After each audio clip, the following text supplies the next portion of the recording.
Yeah, so. So, all right, I gotta go, I guess. All right. You already picked it here. Yes. What's that? Okay, echo. Oh, echo's gone, okay. It's 6:05. I want to call this meeting of the select board, January 16th. Order. And the first thing is Matthew Driscoll for planning commission interview. Come on up. Completions. Not there. Back there. Do you want to go to the podium? So, sure. Oh, I'm sorry, I forgot. Okay. Actually, no, no, sorry. Oh, okay.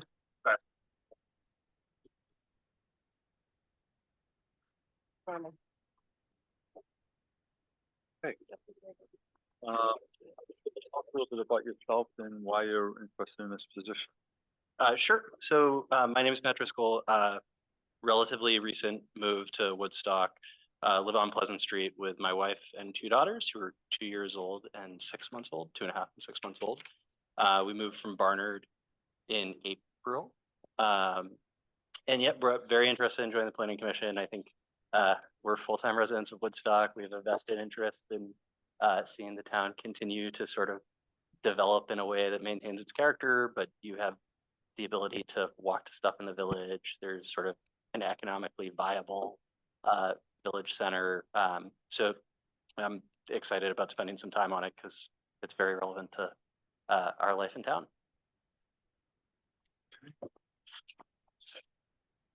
Have you been to any meetings? I haven't been to a planning commission meeting. I'm planning to go tomorrow. I have been to 2 design review board meetings for my own home, and I've spent some time with Laura and a few other folks. Our meeting was rescheduled, so he would have been here. He would have been at that meeting. It wasn't rescheduled. Can you make all the meetings? I should be able to make the majority of the meetings. I travel a bit for work, but not so much that it would interfere. Any other questions? Any board members have questions? Carrie? Susan, did you have a question? I just had one, we just have one vacancy and one applicant, is that right? Then Matthew was approved by the trustees last week. If he's appointed by the select board, there'll still be one more opening after this. Anthea, who had previously come before us, has withdrawn her application and candidacy because she had scheduling conflicts. So that's, like Eric said, Matt would be filling one of the 2 vacancies. I move we appoint Matthew Driscoll to the Planning Commission. Is there a second? I'll second.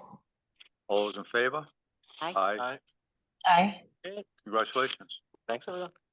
Thank you.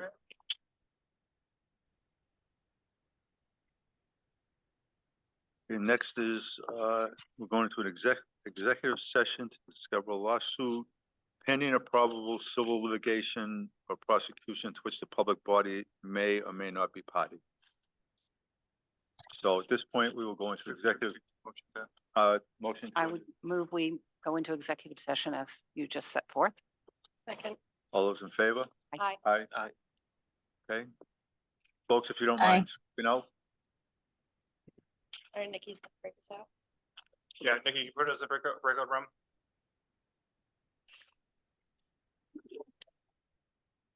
look at the door. Yeah. Thanks.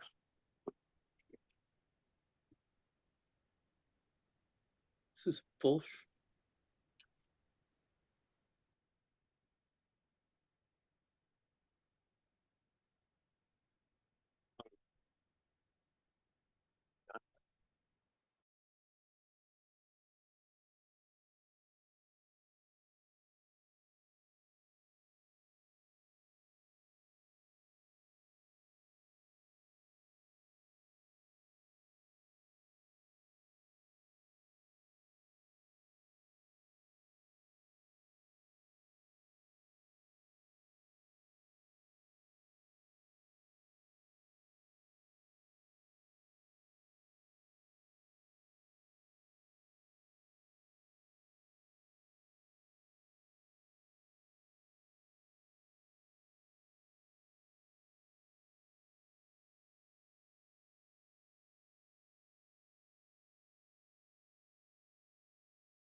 Next is additions and deletions from the posted agenda.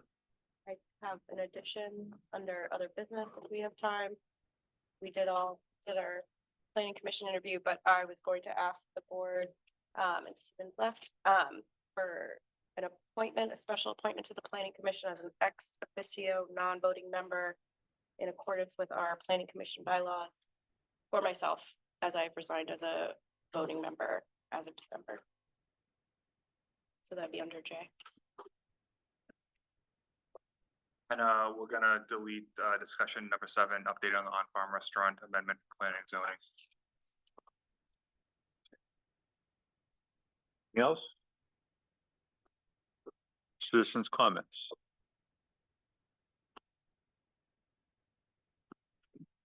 So I know you probably can't say very much about this. There's one here. I think. Yeah. Roger, can you introduce yourself? Oh, my name's Roger Logan. I live in Woodstock Village, and town, I guess, officially. I know you probably can't say much about this lawsuit that you were talking about, but can you say whether the town has been named as a party to this lawsuit? I would say we've got no comment on that. Yeah. Okay. All right, I'm going to say something that you guys are not allowed to say, I'm sure. At some point when you're comfortable, if it's legally possible, I think it would be a good idea for the select board to make a statement in support of the Development Review Board's position. And again, I don't know if you're allowed to or not, and I would have to be much more diplomatic than I would be if I was making such a statement. You know, we can't continue to, we can't do anything if one person can stop anything. And it's, so I would just suggest that when and if it's possible that the select board make a statement in support of the Development Review Board. Thanks. Thank you. This is Tom. Tom, we lost you. You broke up. Yeah, this is Tom Ayers at the Vermont Standard, and following up on Roger's comments, I'd just like to ask why an executive session was held at the very outset of the meeting, as opposed to at the end of the meeting when they're customarily heard, thereby, you know, basically excluding the media and all of the people in attendance in person and on Zoom for about the last 10 or 15 minutes. Is there any reason why this had to be item number 2 on the agenda as opposed to the end of the agenda when executive sessions are more customarily held? That was just a decision we made based on the way we want to format the agenda for tonight's. Right. But based on what, Eric? Just the way we want to have a discussion if we had to have a public discussion after the executive session. Okay. Roger seems to have some information that suggests that this is about a TDRB decision. Can you verify whether that information is accurate or not? No, not at this point, Tom, and if you want to, I think, ask me more questions, I'm happy to have a discussion with you offline about this. Okay. All right. Thank you. Thank you. I just wanted to make sure that the public was fully aware of what the situation is here. Thank you, Eric. Yep. Can I just clarify something? Yeah. I just want to clarify. Uh, I'm Roger again. I just want to clarify, I have not received any information from anyone on the select board or in town government about what this suit is. I was making an assumption which may or may not be correct. Okay. Thank you. Thank you, Roger. Moving on. Managers report. I'll be very brief tonight. One is we've moved some offices in town hall, so if anyone comes in, we're still working on signage, but some offices have been moved around. So if you are confused when you come in, just ask us, we're happy to help. Second, we have a DPW crews out again tonight after being out all weekend, after being out the weekend before, after being out the weekend before that, after the flood this summer. So they're doing the best. I ask for everyone to have patience on the road as they try to clear as much as they can. It's a lot of snow the last few weeks, and they're doing the best they can. But if you have any issues, please call my office, and we're happy to help you via those channels.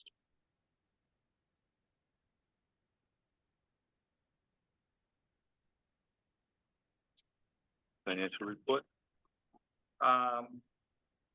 So there's no more sent out. A few board members had questions. Hopefully I answered ahead of time. But I'm happy to answer any questions now. Anyone have anything? Anyone? I do have a question on the financial report. I didn't know if going forward, the select board wants to keep the financial report on the agenda. I can also have it emailed out monthly, and we have a quarterly financial report update on the agenda. I didn't know if the select board are feeling one way or the other. I'd be fine. So I'm sorry, they would just be emailed to us, but not on the agenda, so not made It'd public? be made maybe every quarter. We have a financial report. And can be emailed to the boards a monthly report, and obviously any resident who wanted them and asked for them, they receive them as open information. It just seems not that many questions usually publicly about them, so a way to create some of the agenda items. We have 3 people from the public here.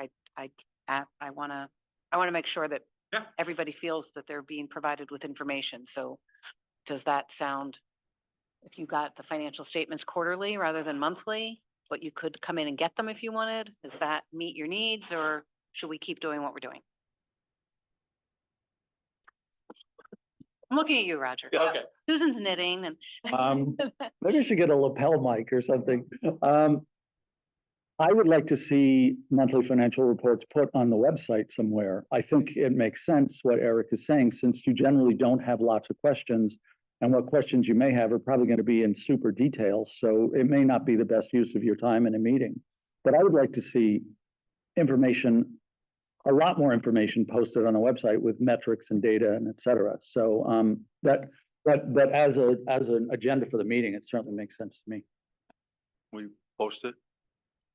We can try on a website. We don't have the best website in the world, so we can see what we can do. Or email when people ask. Yeah. You know, it's. I mean, the financial reports are online already within the packet. That's right. Huh. But if Yeah, we but take the- them out of the packet. Yeah, then only be quarterly. Right.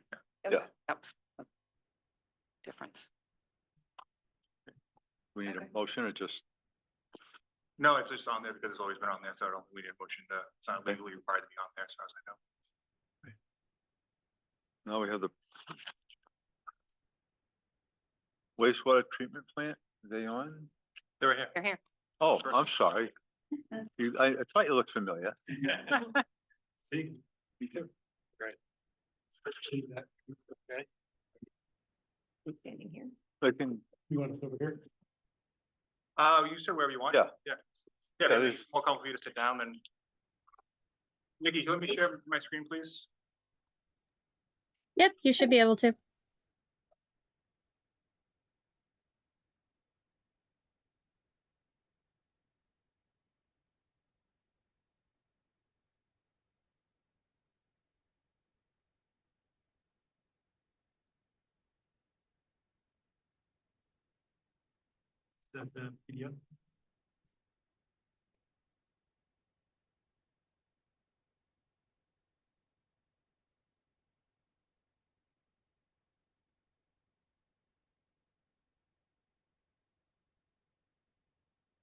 Anywhere you can go if you want. Oh, great. That's good because I do have a couple on slides to click through.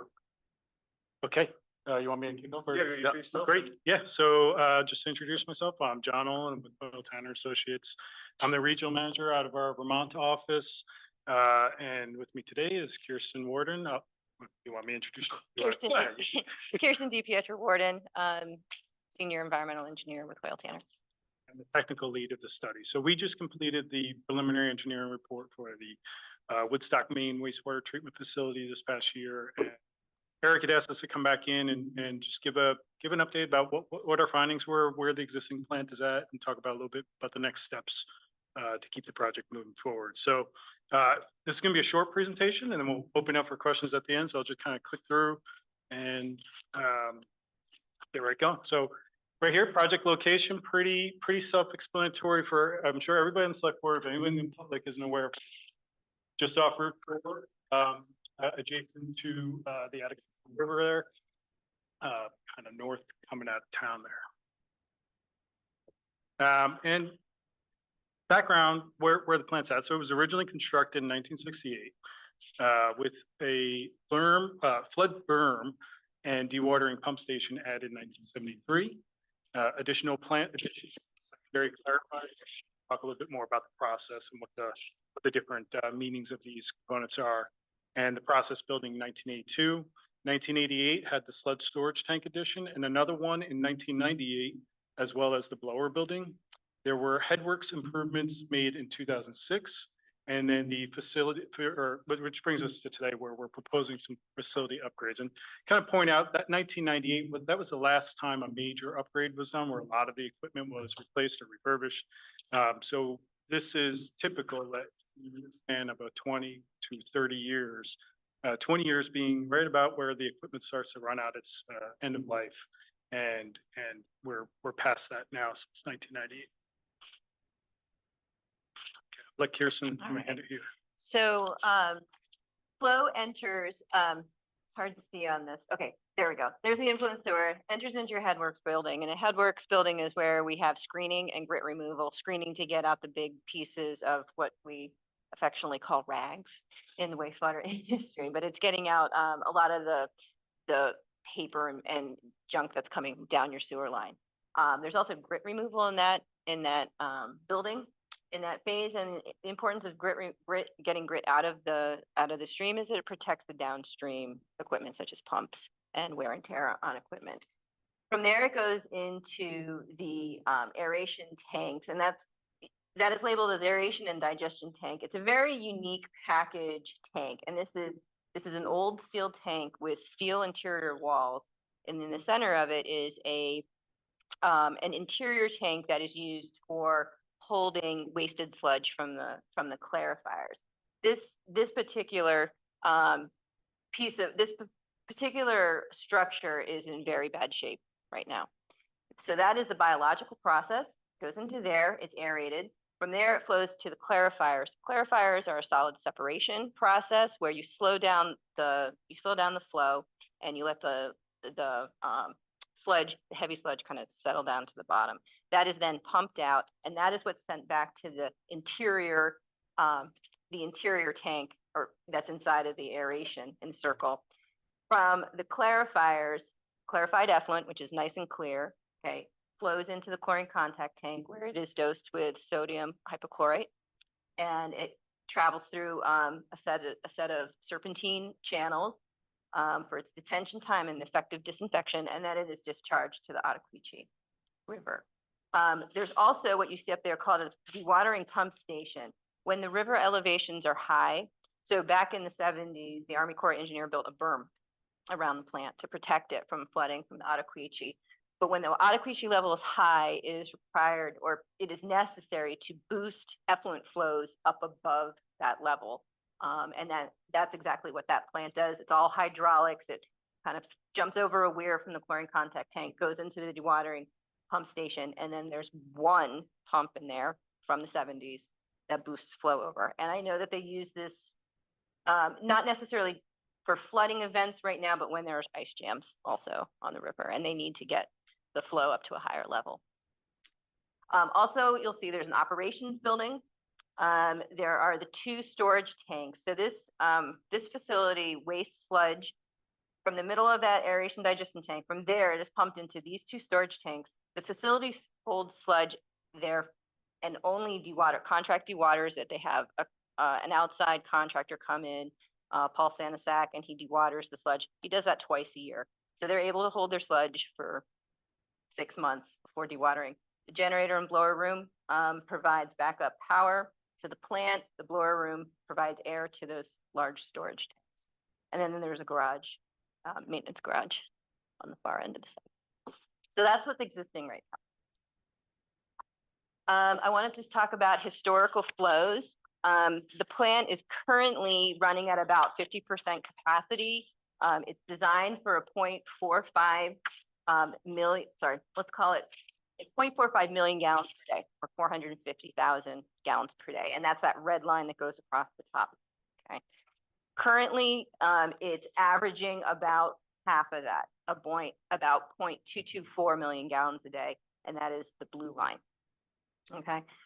What we have seen happen is that the plant is starting to peak well above its design peak hourly flow. Its design peak hourly flow is well, it's not about, it is 0.75 million gallons per day, and it has peaked over that at 0.846. That's just significant because as you move towards into design, you have to look at these peaking factors that happen when you're in a rain event, and you use that peaking factor, which ended up being a 3.8 peaking factor, to then come up with what your designed peak hourly flow should be through the plant. You have to design your infrastructure for that. You have to be able to pump it.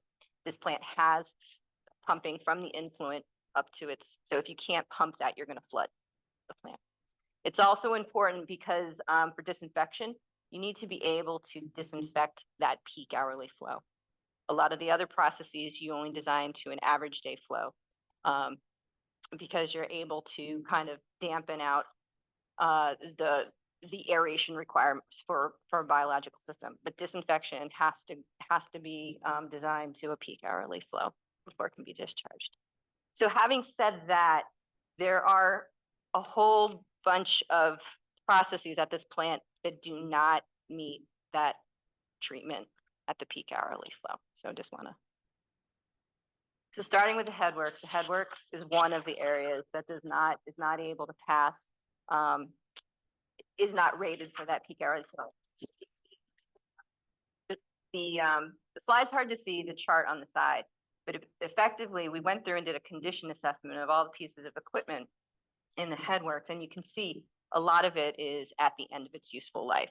A headworks is extremely corrosive environment. You have hydrogen sulfide gases that come in from the influent sewer. It corrodes metal conduits that the electricals, being held up, paint, everything is essentially starting to fall apart inside the headworks. The aeration tank, as I mentioned before, is a steel tank. It has holes in some of the interior walls and support beams that hold up those walls, to the point where the operator isn't 100% certain he can take one side down for cleaning without a catastrophic failure of those walls.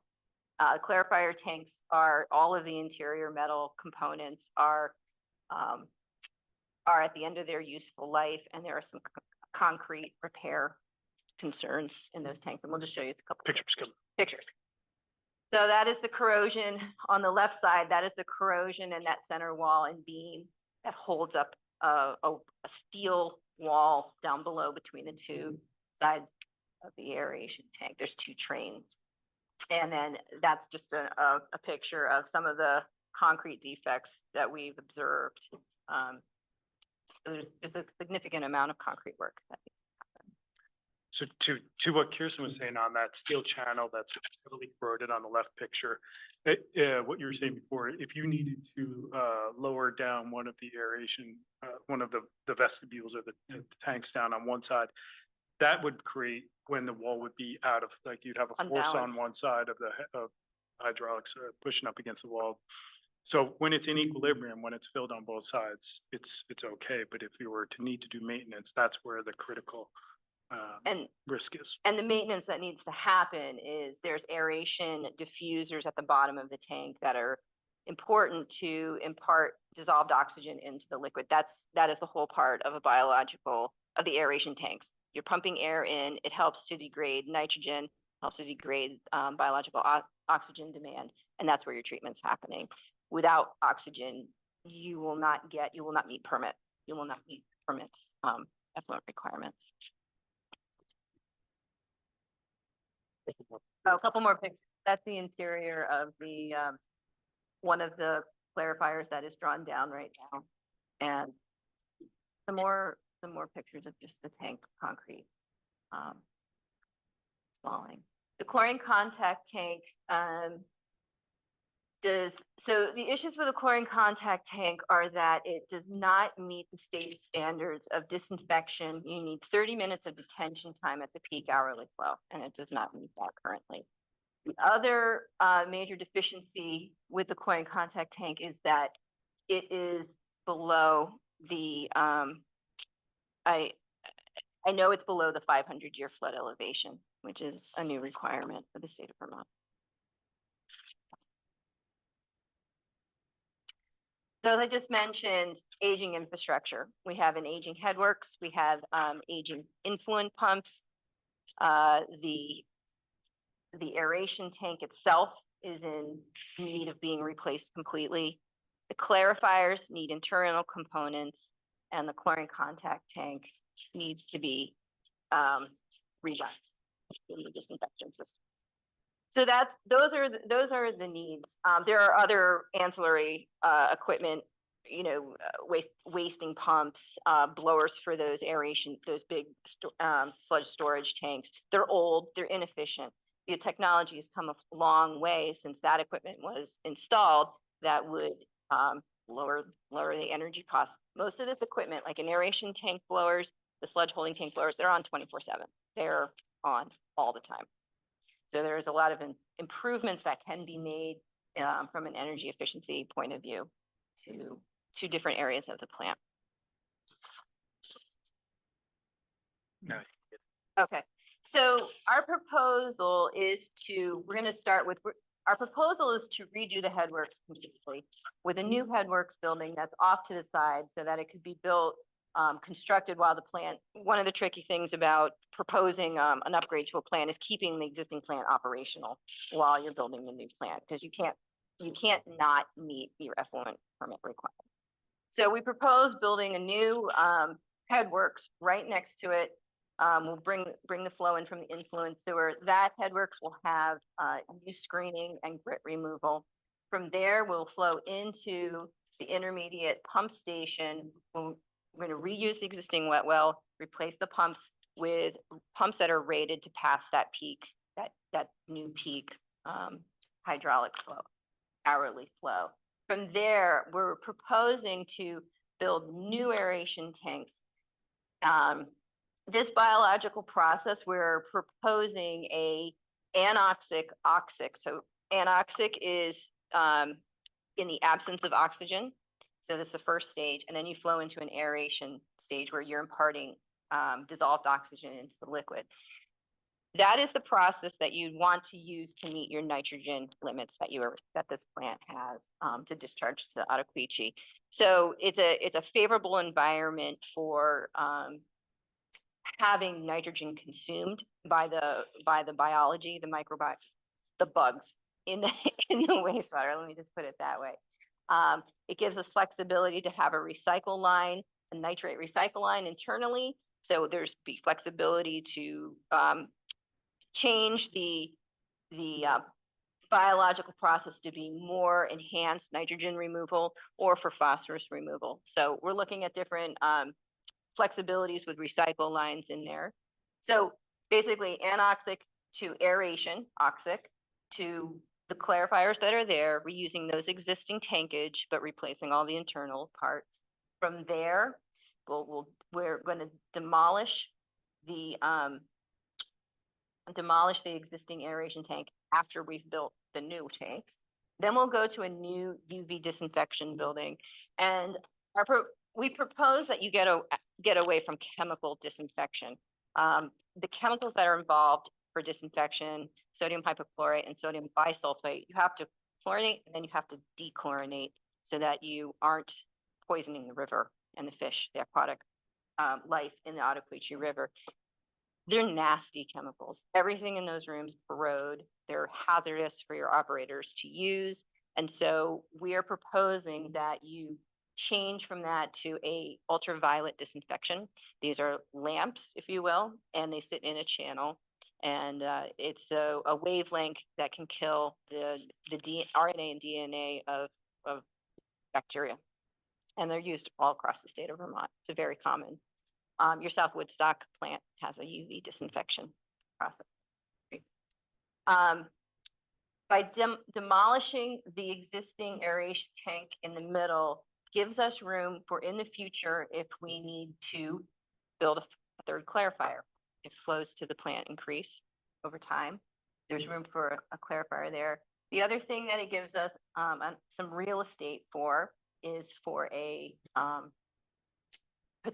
future filtration building if the state of Vermont imposes a total phosphorus effluent limitation on the plant, which is most likely going to happen in the next permit round. And what would that permit round be? I believe your permit is up in 2025. The plant may be able to, with a new process, the plant may be able to meet a total phosphorus limitation if it's a 0.8 milligram per liter pretty easily, some chemical addition. But if it's any lower than a 0.8 milligram per liter, we'll require a tertiary, what we call third tertiary process, which is a filtration type process. And very commonly in the state of Vermont is like a cloth media filtration process. You think of it as a coffee filter. You're Or putting, like a cheesecloth. yeah, Okay. exactly. You're putting, and you'll use some kind of coagulant like a metal salt, like an aluminum sulfate that helps it helps bind the solids and the phosphorus, the parts that can be chemically bound. There's soluble and there's particulate. So the parts that can be chemically bound into a larger flock that can then be separated out of the waste stream. So that gives you flexibility for the future. And then the last part of our proposal is to redo that drainage pump station. Like I said before, it has one pump that dates back to the 70s. If that were to fail during a flooding event, that the whole inside would fill up. We also proposed some upgrades to the operations building, things like the lab. I mean, the operators are eating their lunch in the lab. That's not sanitary right now. So having a dedicated office and lab space, I believe some new windows, just some energy efficiency improvements to the building. We're looking at replacing the aeration system inside of the sludge holding tanks. Those are diffusers. There's other mixing opportunities as well that are energy efficient. So we could look at different alternatives during final design for that, and to replace the blowers that feed those two sludge holding tanks. Yes, question. Yes.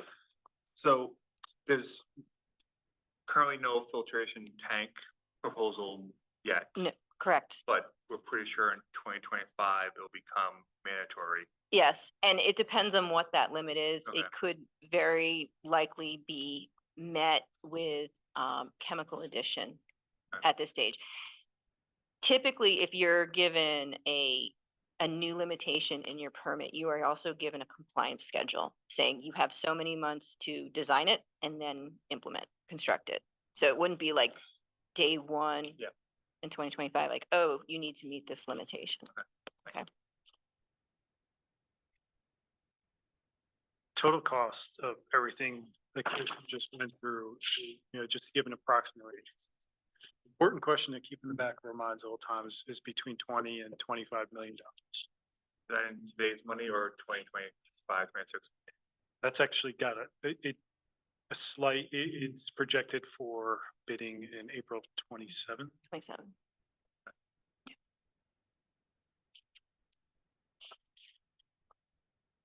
Okay. Yeah, I didn't. Okay, and quickly going through the schedule of where we're at. Step one, preliminary engineering report's been completed. And this is step two, the start of it. I think this would be what we would consider this early part of public outreach. So as we move through 2024, the next really phase for the project, the next key milestone is getting a bond vote. You'll need a bond vote to advance with funding programs. CWSRF is the main funder at this point on the project, that we've been working with, that Eric, we just submitted a priority project list application, a PPL. So that third bullet down, the funding agency and coordination and application. So that's the other part of it. So over the course of this year, obviously this is a large expense for the town to incur. So we're going to look to offset, and mitigate it the best that's possible out there. With the reality that some of this stuff, it can't be avoided. It's at the age, it's at the end of the useful life. So we're gonna work with you to do the best we can, but there'll be more public outreach. This is, like I said, this is a start. This is just kind of a round one where we're at. And we've talked to Eric and the town about some other opportunities coming up through the summer to get people engaged with the project. But moving towards that potential vote in November 2024, one of the benefits of doing it then is that'll be a presidential election, so you're going to get good turnout. So we like to try to get these things right into that. And then the next step would be final design and permitting, mostly occurring after November 2024. But there are some services that could get started in the summer, like survey, the field services, because if you're going to start in November after the bond vote, you want to get some of those moving along to keep the project on schedule. It takes a while. So to get through final design and permitting in 18 months, that puts you at May of 2026. So step 3 really begins at its earliest. And I think we just mentioned 2027, but at its earliest would be May of 2026 for completion, a two-year construction window, completion October 28. Now, all that said, these are rough dates. So anybody from the town, we'll have our new plant in 2028. Select board knows that this is assuming a lot of things, that, you know, assuming some of these key milestones. I have a question. So you want us to vote on a bond with an estimate, and then the bid comes in and we're really short. You want that estimate to be secure. The state of Vermont, the Clean Water State Revolving Fund loan requires a successful bond vote before you can go for a construction loan. That's the dumbest thing I've ever heard. Yep. It's a challenge. Challenge. It creates a challenge. So there are ways to word it that we can work with you to help offset some of the risk. And the CWSRF program actually, as of this past year, updated some of the language that's allowed for municipalities, because that is it's enormously hard. Yeah, it's challenging. And we've been escalating like the numbers, you know, out so that it's not, I mean, those dollars that we're telling you, that's the number we're going to have you bond is like at bid time. It's extended out. So it's about the best we can do. with Oh, our I'm not crystal blaming. ball. No, I know, but it's tricky. It creates a major challenge if you get bids back that are above what the town bonded for, what the public had approved. That's a challenge. So we recognize that and want to work to make sure you have a dollar that's going to keep you safe. I had a question. The new plan looks obviously like it includes a lot more efficiencies and necessary upgrades. Does it also, and I'm sorry if you said this, does it also increase our capacity for development? So the upgrade does not increase your permitted flow. That is something that you can pursue, but that is a challenge, getting it permitted to have an increase in flow. It's generally challenged by environmental groups. Okay. So it is possible. To do it with this design, but you're saying it would. I'm saying So- it's possible to get an increase Okay. of capacity, but this proposal is for your permitted capacity. It's not, and no change to your permitted capacity. So your original design, your permitted capacity is 0.45 MGD. Your proposed design flow is still 0.45. You're operating at 50% right now. So you have plant capacity right now. And I know we've talked a little bit about giving you some numbers about where that puts you. Yeah, I think the email we had, you said potentially 500 more units, I think was the quote we gave with the new plants. But can you talk maybe if the board or the town came back and said, we want to be able to add 1,000 more units or 1,500 more units, permitted aside, what would be the, I think you have an estimated cost, won't hold it to you, but like, what would be the increased cost? So we have numbers to work So, with. but the Because good. Yeah. So just so the people at watching and in the room, there's gonna be a question of, this is a 30-year plan. Why are we not trying to add 2,000 more units? Right. So what would be the, If we wanted to do that, so I would, so capacity is tankage, right? So the more flow you're going to add to this plan, the larger those tanks have to be. And I'm talking about mostly the aeration tanks. If we were to expand, if you were to get an increase in your capacity for the plant, you would definitely be into a third clarifier. Okay. That clarifier is probably, I'm just gonna throw out like Sure. $1.5 million, okay, for a new clarifier. Those tanks are gonna have to get wider, longer. It might, at that point, you might want to go back and look at some other treatment processes. For example, like a sequencing batch reactor, which we just designed and built in South Woodstock, that might be a better technology, a better process for where you're at now at 50%, and to be able to ramp that up to the flows that you want to see. Okay. Cause those work in like modules where you Yeah. can keep adding on to it. So we could, if that's a direction that the town is looking to, like we think in, 30 years, we want to add 1,000 more units. We can also, keep real estate for adding, say, a third train to those tanks. Right. Like a whole nother set, a third clarifier, room for a filtration building with, with the ability to pass that kind of hydraulic flow. But that would be something that I would encourage you to think about, to project out, kind of like a 50, like a master plan for wastewater. So that you're investing smartly in this upgrade that can be then phased for a future upgrade, if and when needed. So while you have your financial crystal ball out, I guess I'm concerned that we're, again, with the timing, bond vote in November, and then in 2025, we may get news that requires us building this third tertiary process building. So do you have an idea of what that cost would be? And I'm gonna say a tertiary building with filtrations is about $2 million. And I'm throwing big numbers out. no, I know. A ballpark is helpful. I wonder if that could be included in the bond for It future, could be. so you bond out. What I would do, and I've designed it this way, is a building that houses the filters and the UV. It's all inside, and you flow straight from the filtration into the UV channel. And then it could also have a room on the side for chemical addition. That's what I would like. I mean, if I had Yeah, if you had your way. my artistic design. But I think to what you said, Kirsten, I think the key is to, if you're at half your capacity now, and you're projecting growth, to have flexibility. And the good thing is your site does have space.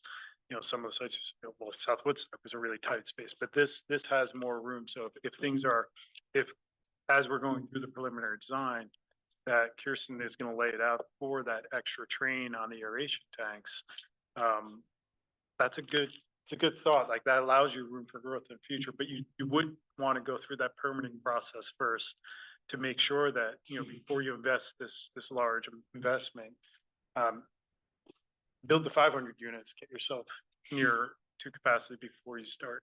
So why I want to stress that that's a permitting nightmare is that you're not just increasing your flows. The state's going to look at the receiving waters and what its ability to accept pollutants. So if you have a nitrogen loading to the Ottauquechee, and it's dictated by the Connecticut River, the Long Island Sound, TMDL for nitrogen.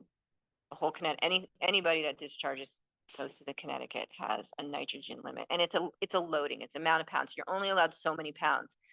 So what that means is, if you're increasing your flow, you've got to treat to lower limits, and treating nitrogen to lower limits in cold climates means bigger tanks. Got it. Okay, so it's like, it's a more advanced process than what you have now. So that's, and the state would come in and say, okay, well, you're only allowed to discharge this many pounds of biological oxygen demand, this many pounds of total suspended solids, this many pounds of nitrogen, this many pounds of phosphorus. So your treatment would have to, they're not gonna let you discharge more of them. Mhm. They're gonna just require that you treat to a same amount of pounds, but concentration will have to get lowered. You have to treat to higher standards. Got it. So there's a chance where this could be built or renovated kind of as is planned for the most part, but the option for more construction, for more economic growth could happen separately in the future. Mhm. Okay. Mhm. Yep. Yep.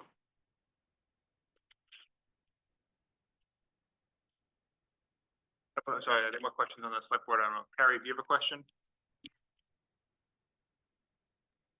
No. I have one. Yeah. Is it gonna look any different than it does now? From the outside, you mean, Greg? Yeah. Um, do you not like the way it looks? I'm fine with it. Somebody's gonna complain. South Woodstock's a problem. I understand that. I just thought I'd get The one step the ahead. thing about this site, it is tucked down. It's not terribly. Absolutely. It's not terribly It's kind visible. of a joke in a way, but somebody's gonna mention it. Yeah. Not a bad idea. I'm sorry, Roger, do you have a question? Yeah, I have like. A couple of technical questions. It looks like a lot of this scoping is for this peak flow, if I'm not misunderstanding, or. So what causes that peak flow? What causes that is infiltration and inflow into your collection system. So when you have rain events, flows spike. So that goes into the storm drains. You do not have a combined system. You have, it's direct infiltration point at the manhole, or it's direct. There could be a connection somewhere from, say, it's not like a roof drain from a building is connected into the sewer, or it's connected to a sump pump in someone's basement that then discharges to the sewer. Is there any way to mitigate that? Because those are huge peaks. I mean, those, you're going from a capacity line to like 5 times the capacity line, if I'm reading the chart right. That's what a robust sewer use ordinance and enforcement can mitigate. That's Okay, that's a town ordinance. And then enforcing that ordinance. right. You need the enforcement. We have done for other municipalities where you do smoke testing of a sewer, and you start seeing smoke coming into someone's home or, from the gutters, and you're like, oh, there's a direct connection there that goes into your sewer lines. Those are things that you could perform to try to find them. In our experience, that solved some of the problem, never all of it. Many communities around the state have these issues with aging infrastructure, with aging collection systems. They crack. The old ones were asbestos cement pipes. They crack. There's the bricks at the top of the manhole that hold the ring in the road. They shift, they move. Water. So one way or the other, water's infiltrating the system at a tremendous rate. Okay. And the other question, a technical question, is about the sludge holding tanks. What happens to that sludge after we're finished holding it? So it gets dewatered with, what that means is, Paul Sanisak is a contractor. He comes in with a large piece of equipment in centrifuge. He spins it, spins the water out of it, if you will. And, he then takes what we call a sludge cake, dryer, about 25% solid. It's a dryer, and then he has to go dispose of it Okay. at either a landfill. Some communities truck it up to Quebec. Some communities truck it. It's nice of us. There's a landfill in Quebec. There is a Resource Management Inc. in New Hampshire, which uses biosolids from different facilities around the state. They turn it into, topsoil. Okay, but somehow or other it's taken away and hopefully disposed of, or maybe even used in a, Yes. okay, all right. And that's actually one of probably the largest, operational costs for Taking it away. is the contracting of dewatering it and disposing of it. That is probably the largest Okay, line thanks. item budget. Does the current cost include, remediation, not remediation, but like, I guess careful disposal of the asbestos and other elements we talked about? It would include, Okay. we haven't found that that is usually a high ticket. Okay. Item, but, we would do a lead and asbestos survey that's required by the state of Vermont for funding, for public funding. Okay. And, it would identify any materials, usually the asbestos is in ceiling tile or floor tile. It would identify those, so that we can inform the contractor, you have to dispose of this a certain way. And there are landfills that accept this materials. Are there any questions on anyone on Zoom? Wendy? Wendy. Question. Wendy, go ahead. Thank you. Wendy Marinan, Village. Thank you. This is a very helpful, clear presentation. My question is there a way to estimate, maybe by percentage, how much the operating cost of the upgraded plant will increase? Does that make sense? It does make sense. It's not a analysis I have done at this point. I have not, let me just say, I have not done that analysis. If anything, the energy efficiencies should not increase the electrical demand on the plant. It should make it more favorable, like it'll decrease the horsepower sizes of the different pumps and blowers. So it's probably going to be about net even with energy costs. I'm saying that, don't hold me to it. But that is one thing. Chemical costs will go down, except for, because we're switching from a chemical disinfection to ultraviolet disinfection, but with that is energy usage associated with the lamps. So there's a difference there. But and if we're getting into phosphorus removal, we will have new chemicals that will be required, and that has an annual cost as well. So the short answer is no, I do not have that estimate. That is something that we would do in final design so that you can look at your user rates to see if they're appropriate. Thank you.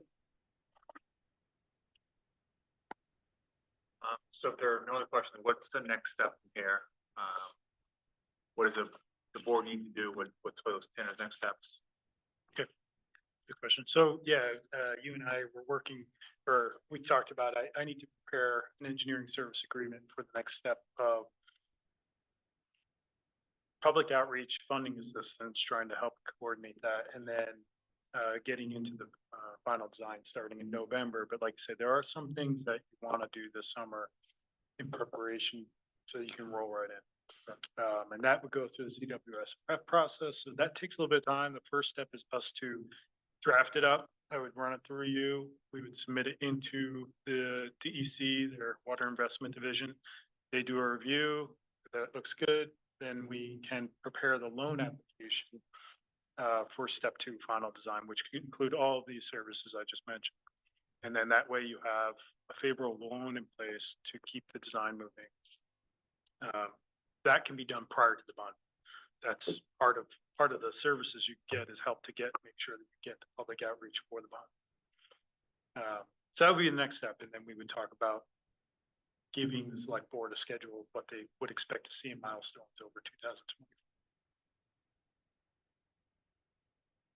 I have one last question about the sludge. Are there other options? I guess like alternatives for us specifically in Woodstock in terms of not disposing of the sludge and taking the water out? No. So I know, This is a statewide, this is actually a regional wide issue. Okay. Of sludge, final disposal for sludge. As we see, the state and the region grappling with PFAS concerns. Yeah. In dewatered sludge, how is it going to be disposed? It is again, it's a regional issue. Okay. Right now, Woodstock does not have to dewater its own sludge, which is energy intensive Mhm. and would require another full-time operator Okay. to do. So the mode of operation right now is to bring in someone else to do that and pay that cost. Could there be some savings down the road if you had, if you wanted to invest in more personnel there and have a full-time person dealing with the sludge? Sure. Do you have the land for it? I think you do. However, I would change the way it's digested. So right now you have raw sludge it's a Class B product. It doesn't meet certain requirements. There are different communities, say like the city of South Burlington, which digests their sludge and gets it to what they call a Class A biosolids. Yeah. So it meets different requirements from the EPA for time and temperature reduction of certain vectors. So there's pathogen reduction. Yeah. It heats it to a certain level. Different communities, there's a couple of communities around the state, Brattleboro, I believe Montpelier, Middlebury's looking at digestion. Okay. Anaerobic digestion. Those are pretty big infrastructure. You don't have really the real estate to put in a digester, so to speak, for that. And that's energy intensive. Mhm. It's a lot of, you have to heat the sludge to a certain level. I see where, again, crystal ball, the state, the area where we should be heading into is regional digestion of sludge and incineration or drying which can destroy PFAS, but it needs to happen at a regional level because the cost benefit is just not there for individual communities. Yeah. And it would make sense at a more regional, but That's we're not there yet. Yeah. And neither is New Hampshire or Maine, so. The facilities that now take the sludge and dispose of them, do you see them in the next 10 years, like being at capacity for their ability to handle sludge? You mean like the landfills? Yeah. Yes, Okay. there is, and it, You know what I mean? Yeah. So I guess what we're it's getting to, yeah. keeping the state regulators up at night. Okay. They're not sure what the solution is going to be. Yeah.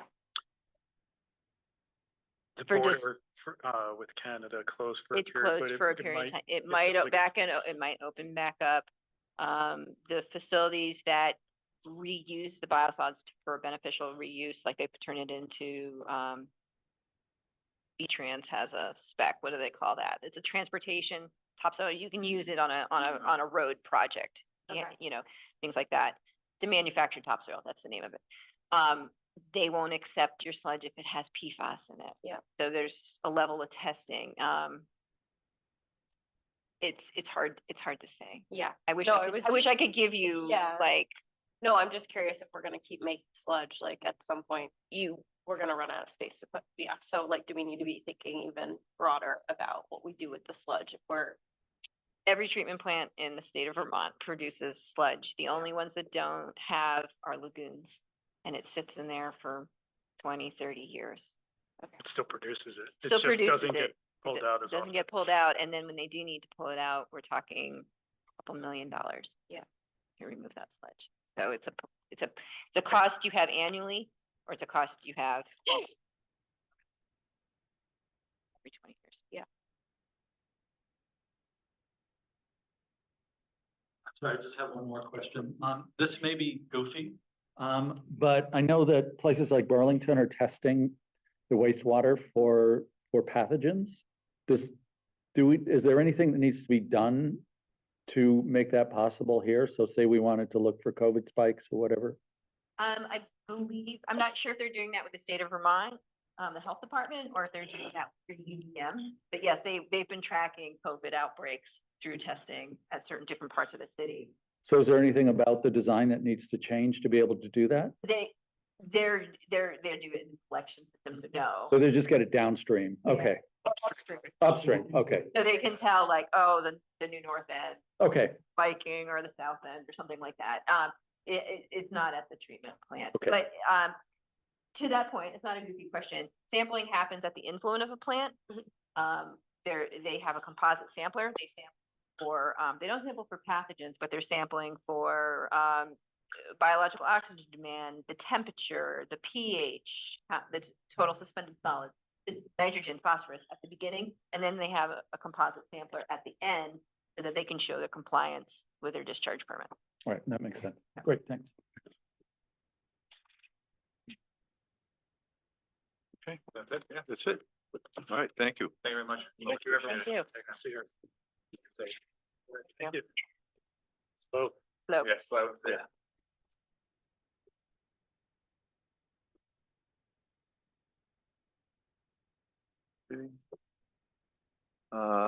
Next is the liquor license for the Woodstock Farmers Market. My favorite thing. Yeah. What the liquor? Yeah, the liquor part. So as always, this board has made their frustrations clear with the state on how this is being handled currently. Without really information on the select boards, I think in the past, the board has voted in favor of these with the assumption that the state is doing the due diligence on their end. So this is the same situation. I'll make a motion that we approve the liquor license application on with the proviso that we assume the state is doing their job. Is there a second? I'll second. No, second. All those in favor? Second. All aye. Okay.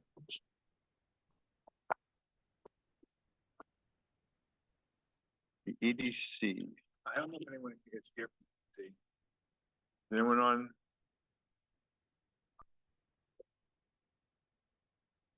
Not look like it's over. We just table that till next month. Yep.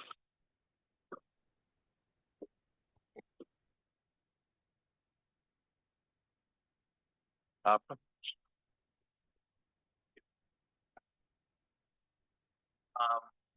So at a recent meeting, the board voted to allocate $71,000 opera funds to pay off the Carlton Hill Road project. There's approximately $46,000 left to be allocated. Mark Hunter has given me a list of different things around town that could be fixed. Also, based on information from the chair, I went to the fire department for their recommendations. Chief David Green has a quote for approximately $19,500, which is to install a new electric cable line up in South Woodstock. It is where the police and fire radios are at that site. It is 50 years old. It's a direct bury in the ground. It's on a landowner's property, and they asked if it could be installed differently. So this would be about $20,000 to kind of go up there and fix it. So it would be new and continue to work and give radio coverage to the fire and police up in South Woodstock. So I have one copy if you guys want to take a look at that. Again, it does not have to be voted on tonight if the board does not want to. Option, What about a cell tower up there? install a cell tower, you mean? Yeah. That's an option we could potentially look at. I don't wanna look at it, but,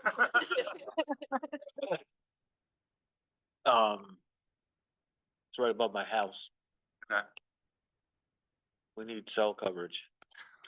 I don't want any microwaves coming down to me, but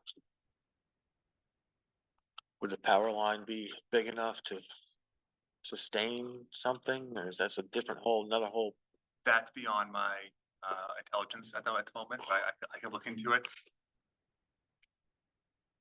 What did we approve in South Woodstock before? Didn't we approve some kind of, We upgrade of the, transmitters, the repeaters. Okay.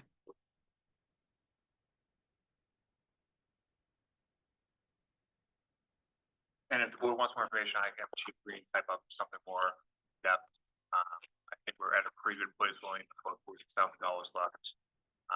So it's just upgrading the power line that's there or moving it? It's moving it yet, so it's 50 years old, I believe it's buried underground. Yeah. And it's a way to, move it, so And it's on somebody's private Yeah. property. Yeah. we pay them to allow that to be there. And we'd have to, and It's this, still gonna be on the private property. right, but this is gonna put it in conduit instead of having Yeah. it direct buried, which is a big difference. And we put this on the agenda for next month too, if you want, and, we're still working on figuring out how much we had to allocate the air pack, so at that point, we have a solid number, we might be able to allocate the rest of the money somewhere else too. And it may be worthwhile looking to see what it would, if the electrical would, help with the, cell phone. Yeah.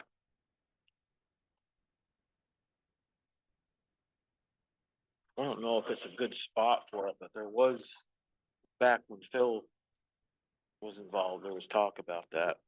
The cell tower up there.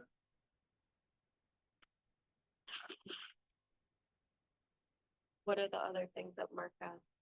It's flood infrastructure, it's culverts, some repairs. My suggestion would be if the board was gonna approve something like this, they could then approve the rest of the money just for, infrastructure culverts. For, work, then market that you can choose where you want to allocate the rest of the funds. I'd like to see what it would, what the extra electric, if the extra electric would, what the cost would be. Oh, you know, with the cell tower, you mean? Yeah. Okay. I mean, it makes, we can do that, it would make sense. Yeah, I'll look into it. Okay, thank you. Does this solve part of the problem with the police not having coverage in the village, South Woodstock? I'm not sure if it will, It's not making anything with I'm not that. sure if it'll It's make just it- updating yeah. what's there. and now there could be some knock-on Yep. effects, but the purpose of this is not to increase, it's to keep at least the status quo. Yep. That fine with everybody? Know about that. And as we move on, in case people online didn't hear, we did, delete discussion number 7 on the on-prem restaurants. That won't be discussed tonight. So if anyone's waiting for that, that's not gonna happen tonight. We don't have an update ready. Okay, discussions. Town report, tell us. The town meeting is coming up, and I believe the select board always kind of discuss what they want on the cover potentially. So Nikki Nurse, who is in charge of, Nikki Levaticus, Congrats, Nikki. who puts together a town report, didn't know if the select board has opinion on what they want the picture to be this year on the cover of the town report or not. How about you, Aaron? Me and Roger, how about that? That goes out to a vote, though. You don't have a choice. I haven't given it any thought. What about the stars? Picture of the star, South Woodstock, picture of the Sewage wastewater treatment plant. treatment. That works too. You just make it jump. So I'm my person only town meeting report then, because they run out of town after that. the star's a good idea, I guess. I don't, I'm just thinking it's, Yeah, with all Rotary's efforts and everything to yeah, do the star. We'll work on that. If we have need more guidance, we'll come back and ask. can have AI generate it. I'm sure they've got plenty of pictures. Somebody does. Yeah.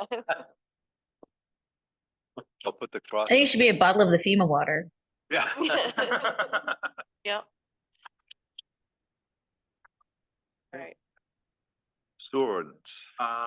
So as we discussed in, good time with Toil Tyranny there was discussion about the current sewer ordinance. And, how it states, that all expenses, with sewer have to be taken on by the users. With the conversation the board had, last meeting, I went to alerts of that language. And they actually came back, and the way they read our ordinance and also the state statutes 24 VSA 3613 and 24 VSA 3615A4 and our sewer ordinance in Article 4.3 that we do not need to amend the ordinance, that ordinance gives the select board with their statutory authority to allocate expenses among users and non-users. So it's their guidance that if the board going forward wanted to have any sewer expense, bond or no bond, be allocated between users and non-users, you already have the authority to do that based on their reading of the ordinance. So no change to ordinance needs to happen if to have all the possibilities available to the board as we move forward. Can I, sorry, just to mirror back what you're saying. So the ordinance that we had, they're saying is fine as long as if we want to change it. Because we had proposed changing the language. to No, so say- you don't need to change anything. The ordinance as written gives you the power to allocate funds, allocate expenses any way the board sees fit. So as it's currently written, you could come out and make an ordinance tomorrow saying that all sewer expenses have to be paid by non-sewer users if you wanted to. Okay. That gives you the power as it's currently written. Were there other things in the ordinance? I thought there were other things in the ordinance that we wanted to update. No, We don't have to. we don't have to. Nothing. The only thing they added that we want to do is in that same ordinance, add in a phrase accept what's enumerated, which means you could read the ordinance currently that user fees could be used for anything, i.e. a new police vehicle, to pay my salary or something else. Okay. And they recommended updating that, so it would only be sewer related stuff. Okay. The ordinance also does, it recites how you get your permits and everything like that, and that's all obsolete. Yeah. The permits, even for people on town sewer, if they want to add a bedroom, it's a state permit now. It's no longer a town permit. So our ordinance is antiquated in that regard. And I think this is an issue throughout the town and village. The ordinance haven't been updated in probably decades. So I think, So we should update it anyway to include the updates to the process. yeah, so I think we should go through and Okay. put updates in. So if we're gonna change it, we can change the. Yeah. Okay.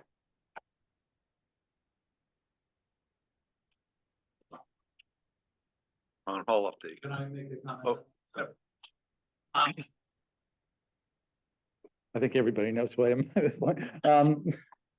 That's good news that the ordinance gives us that flexibility. I still think for a November bond vote, that's gonna come a lot sooner than we think. We should start. I don't know if it means forming a committee to discuss how costs are allocated.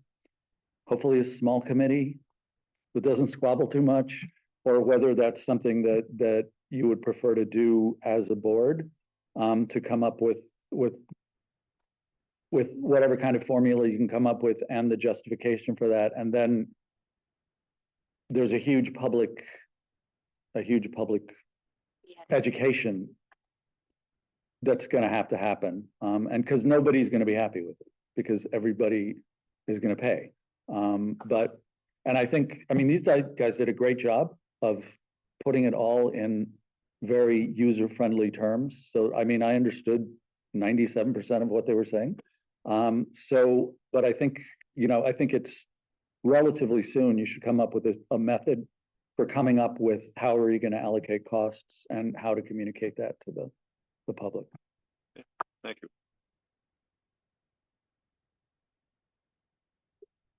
Town hall update. Okay, I'll go. That. So if you guys recall, in December, we voted to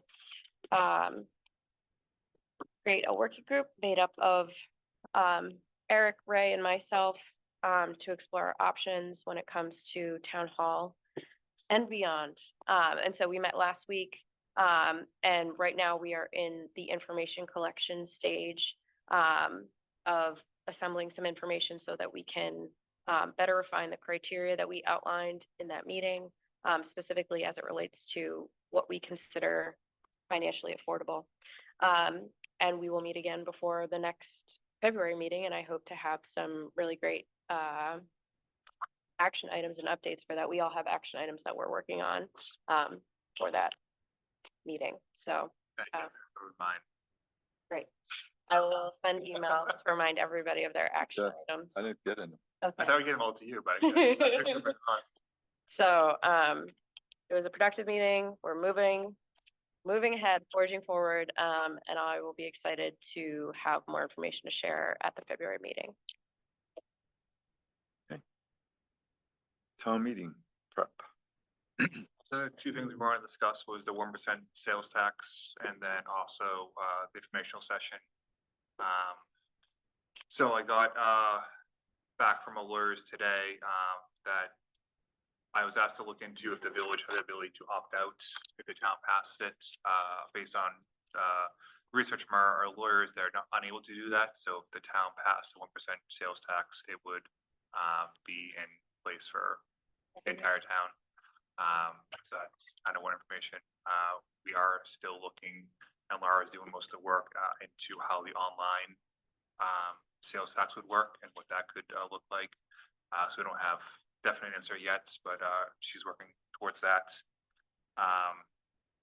And then I think the board talked about potentially having the informational session, not that Saturday right before the Australian ballot, but the Saturday before that, to give people extra time if they wanted to send in the ballots, through the mail. They'd have a week and a half to have it received by town instead of less. So I believe the state law stipulates it has to be 10 days before Australian ballots. I think that Saturday is the 10th day. So if it's the board's desire to do that, I'll just confirm with the LCT that that is appropriate. And if so, we can go forward with that. The 24th of February is the one we're looking at, I believe. Right.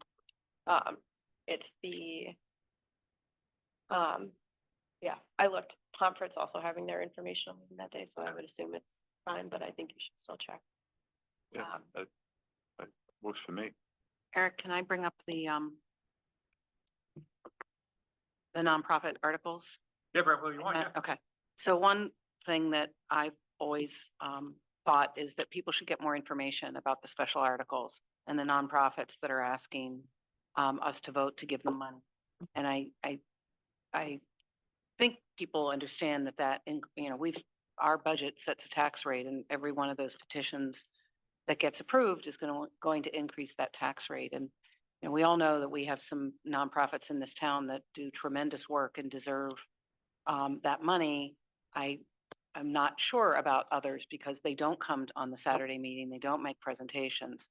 So my proposal was to ask just 4 or 5 questions of each nonprofit that's going to be on the ballot.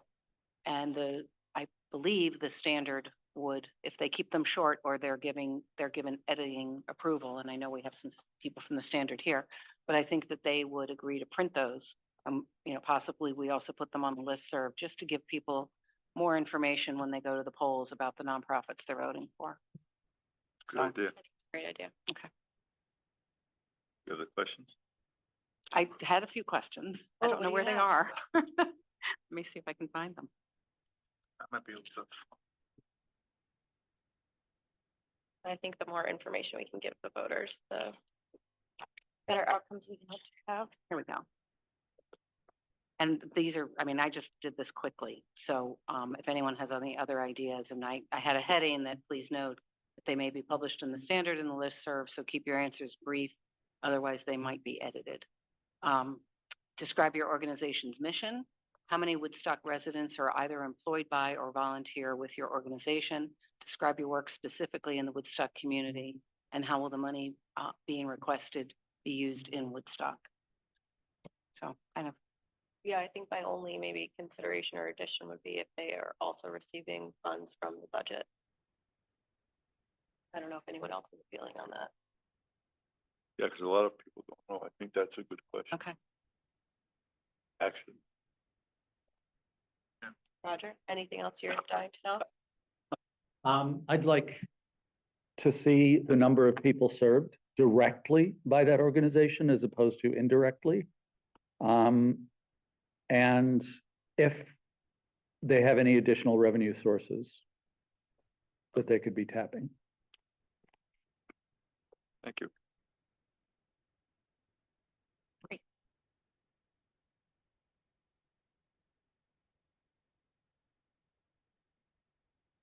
We'll work on those. Perfect. So Conflict of the interest. petitions are due Thursday, so we'll know who's taking out Yeah. petitions at that point. Okay. So an update on conflict of interest policy, a little while ago, there was a joint meeting by the select board and the trustees, asking to update the conflict of interest policy, to kind of, state that if you worked for the municipality, you couldn't run for elected office and vice versa. I ran that by our lawyers, and they strongly advise we do not include that as it infringes on people's freedom to run for elected office in the United States. And they thought that it's up to the voters to make that determination in the ballot box, not for officials to do that, and that there would be a potential that we could be sued if we made that law and someone wanted to challenge it. So that's kind of an update. I let the trustees know, and they kind of agreed to let the conflict of interest policy remain as is without any updates. So I want to give that update to the select board as well today. Can I make a suggestion or request then if we're not gonna update the policy, and maybe I can talk to Nikki about this, but maybe we have a yearly training on conflict of interest and recusal and how recusal happens from decisions. If we can't achieve that from the conflict of interest policy, I think maybe it's worth a refresher for all of our boards and committees. That's right there. I think we've talked before about after town meeting and village meeting day, when there potentially are new boards or new chairs, vice chairs, to kind of have a refresh of what that you guys are gonna look like for the board, and maybe having a conflict of interest information session at the time would be very useful.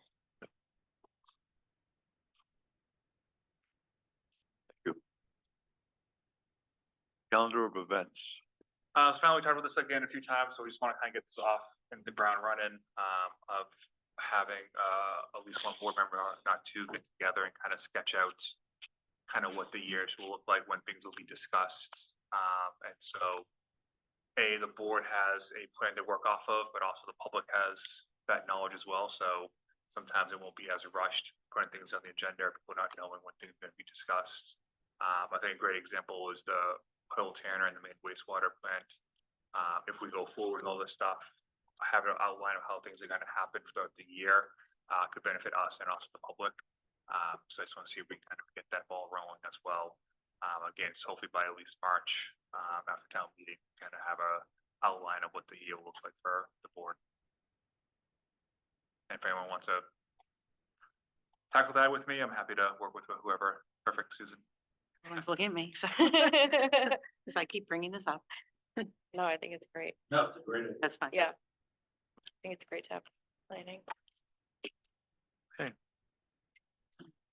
Other business.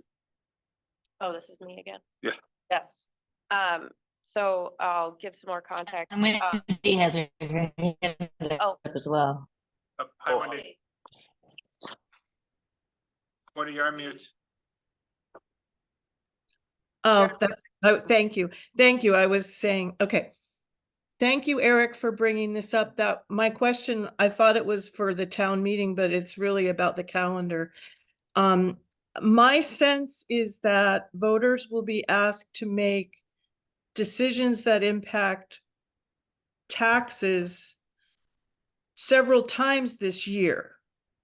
For example, what I've been hearing, certainly we have our budget vote, and we will also be asked to vote on the school proposal at the Australian ballot in March. But what I've also heard is that now we have the ballot, the bond vote potentially in November for the sewer treatment plant. we know that there's a discussion coming forward about the the water company, but we don't know how what it's gonna cost and what it's the impact. And then the town hall discussion, I recall, was tabled to be put in front of voters in November. So my question is that true? We're spreading out decisions, but how can we vote how can we vote on anything without the looming future of other expenses is my concern. Although I appreciate separating everything, it's a tough one. I know it's tough. So I think the goal of separating them has been to have the votes when the board and the public has all the information relevant to make that decision. Well, I agree. Yeah, that's good. And also just if we take a bond vote in say November, does not mean that we'll go for the money the next day. It could not be for 6 months or 7 months, depending on, what is required. So I think you heard tonight that with the Cumberland wastewater plant, just to go into the process of getting potential grants and loans, you have to have the bond vote first. It doesn't mean you have to go out and get that money right away. When it comes to things like the Woodstock Aqueduct or Town Hall, those decisions have not been made yet by the board to pursue or not to pursue. So there are always going to be things looming in the future. I think we've all talked about, since I've been here at least, of some deferred maintenance in Woodstock and the consequences of that. And this is one of the things we are facing, of a lot of things coming at us at once. And I think as we went through the budget book or the budget for the next year, we're very cautious of not adding any new things in the budget we didn't need to, under the assumption of trying to keep the tax rate as low as possible for residents knowing what was coming. But at the end of the day, some of the things need to happen, and unfortunately, it's going to be a burden on us. But the goal is try to do it in a way that minimizes increases for everyone as best as possible. Thank you for explaining that. My concern / suggestion is that this kind of question be addressed at the informational meeting so that people aren't frozen at the ballot. In other words, so anxious about the future, we can't decide about what's in front of us. If there's a way to take what you just said and map it out a little, that would be super helpful at the information meeting. Just an outline, like you just said. That was helpful. And then a sub question to that point is, oh shoot, I forgot the secondary. I'm sorry. But you hear what I'm saying, Yeah. that The context is important. oh, I know what my sub is. Also at the information meeting, if you could highlight what is in fact, what has been set aside in capital reserves for some of this, which I believe we've done a little bit recently. I may be mistaken. But if the voters could have that highlighted to them at the information center, that's also a calming note. That's great feedback, Wendy. Great, well, thank you. Thank you for listening. Thanks. Okay, all right, am I back? So for context, the planning commission, as we discussed, is down to voting members. We've had 2 applications. One of them has been withdrawn. Matt was just approved. We have a provision in our bylaw that actually encourages a select board member to be an ex officio non-voting member of the planning commission. And I am coming to the board today to ask for that appointment for myself so that I could continue to serve on the planning commission, but as a non-voting member. And I'm happy to bring up the statute if you want to see it. I have a question about Susanna. Yeah, no, my question is just having discussed conflict of interest, what happens when this board is then was that your question? It was, yeah. Okay. What happens when this board is then discussing something that was discussed at planning commission level? So it's my understanding from Stephen that wouldn't be a conflict of interest because it's inherent in the the bylaw actually requests a board member be a part of the commission and the planning process, if that makes sense. I'm happy to get further clarity on it. Because you want to be voted on. I wouldn't be voting. Yeah, I would be a member. so anything that comes to the planning commission, Laura may have been involved in the creation of the policy or shepherding through certain thing, but the final votes she would not participate in, so therefore she wouldn't have a recommendation one way or the other, I think is the way they're looking at it, but we can look into verification on that. Yeah. Yeah, we should.